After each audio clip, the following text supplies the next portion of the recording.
Guys, बड़ी बड़ी companies के लोगो ऐसे ही डिजाइन नहीं किए जाते, उसके पीछे कोई ना कोई लॉजिक जरूर होता है। जैसे कि BMW कंपनी का लोगो मुझे तो बहुत फैसिनेटिंग लगता है। वो राउंड सा लोगो जिसके बीचों बीच व्हाइट और स्काई कलर का एक कॉम्बो होता है। पर क्या आपने कभी गौर किया है कि वो व्हाइट और स्काई कलर का कॉम्बो किस चीज को रिप्रेजेंट करता है? डोंट वरी, मैं आपको बताता हूं। एक्चुअली वो है एक बवेरियन फ्लैग। आपकी जानकारी के लिए आपको बता दूं कि BMW कंपनी जर्मनी के बवेरियन इलाके से ओरिजिनेट हुई थी, इसीलिए उनके लोगों में बवेरियन फ्लैग को यूज किया जाता है। और जिन लोगों को BMW का फुल फॉर्म नहीं पता, उन्हें भी मैं हेल्प कर देता हूं। BMW का फुल फॉर्म होता है बवेरियन मोटर वर्क्स, जिसे जर्मनी में बेरिश मोटरेन वर्क्स भी कहा जाता है। गाइस, ये इंटरेस्टिंग फैक्ट जान के आपको कैसा लगा, चैट सेक्शन में लिखना मत भूलिएगा। गाइस, क्या आप लोग एलियंस पे बिलीव करते हो? और अगर नहीं करते तो एल्बर्ट आइंस्टाइन का ये स्टेटमेंट आप लोगों को जरूर सुनना चाहिए।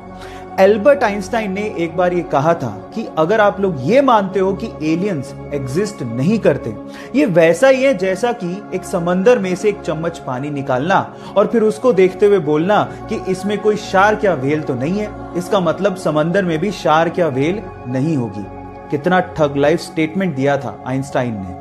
मैं आपकी जानकारी के लिए आपको बता देता हूं कि यूनिवर्स बहुत बड़ा है और अगर कहीं छोटी सी जगह पे एलियन एग्जिस्ट नहीं कर रहा, इसका ये कतई मतलब नहीं है कि यूनिवर्स में एलियंस नहीं एग्जिस्ट करते। खैर, आजकल तो सब लोग इस पे बिलीव करते हैं क्योंकि टेक्नोलॉजी बहुत ज्यादा वास्ट हो गई है, लेकिन आइंस्टाइन का ये स्टेटमेंट तब आया था जब टेक्नोलॉजी इतनी डेवलप्ड नहीं थी। आपको ये फैक्ट जान के कैसा लगा, चैट सेक्शन में लिखना मत भूलिएगा। गाइस, एक बहुत ही इंटरेस्टिंग साइंटिफिक फैक्ट बताता हूं। स्टडी से पता लगा है कि जब एक बच्चा मां की कोख में होता है तो शुरू के 5 से 7 हफ्तों तक वो एक फीमेल यानी एक लड़की ही होता है। यानी कि इस दुनिया में जितने भी इंसान थे वो एक पॉइंट ऑफ टाइम पे फीमेल ही थे। 5 से 7 हफ्तों के बाद उनमें ऑर्गन्स डेवलप होने शुरू होते हैं। गाइस, ये साइंटिफिक फैक्ट जान के आपको कैसा लगा, चैट सेक्शन में लिखना मत भूलिएगा। एप्पल दुनिया की सबसे इनोवेटिव कंपनीज में से एक। स्टीव जॉब की इस कंपनी के लोगो डिजाइन करने वाले से जब ये पूछा गया कि तुमने इसका लोगो डिजाइन कैसे किया, तो उसकी स्टोरी सुन के आप लोग भी हैरान रह जाओगे। उसने कहा कि लोगो डिजाइन करने के लिए उसने एक एप्पल का बास्केट मंगवाया और उसे आइडिया लेके लोगो डिजाइन कर रहा था, लेकिन कुछ अच्छा लोगो मिल ही नहीं पा रहा था। थक हार के उसने एप्पल का एक बाइट लिया और जब उसे ध्यान से देखा तो उसे पन्ने पर ड्रॉ कर दिया। जब उसे पन्ने पर ड्रॉ किया तो उसने सोचा कि यह आइडिया बहुत ही खूबसूरत लग रहा है। क्यों?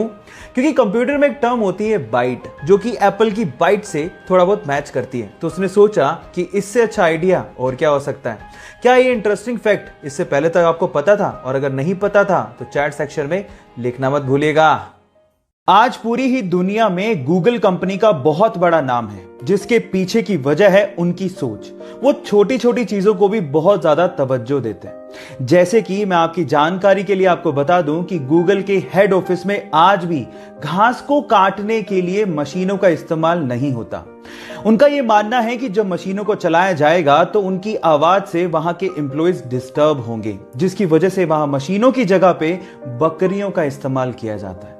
जी हां, गूगल के हेड ऑफिस में आज भी 200 के करीब बकरियां रखी गई हैं जो कि घास को खाती हैं। वैसे बहुत अमेजिंग आइडिया है। आपको यह फैक्ट जान के कैसा लगा, चैट सेक्शन में लिखना मत भूलिएगा। गाइस, ये तो आप जानते हैं कि आजकल की पुलिस बहुत ज्यादा हाईटेक हो चुकी है। वो पुराने जमाने आजकल नहीं रहे जब किसी गब्बर को पकड़ने के लिए पुलिस को घोड़ों पे बैठ के जाना पड़ता था।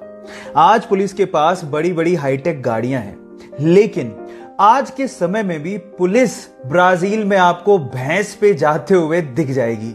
जी, आप ठीक सुन रहे हैं, उनका साधन एक भैंस है। कितनी अजीब लगती होगी ना, लेकिन उसके पीछे का भी एक रीजन है। जब वहां की पुलिस को अमेज़न के जंगलों में जाना होता है तो भैंस से अच्छा कोई साधन ही नहीं है, क्योंकि भैंस इतनी आसानी से फिसलती नहीं है। हालांकि थोड़ा ऑकवर्ड है, लेकिन यही सबसे अप्रोप्रिएट है। ये फैक्ट जान के आपको कैसा लगा, चैट सेक्शन में लिखना मत भूलिएगा।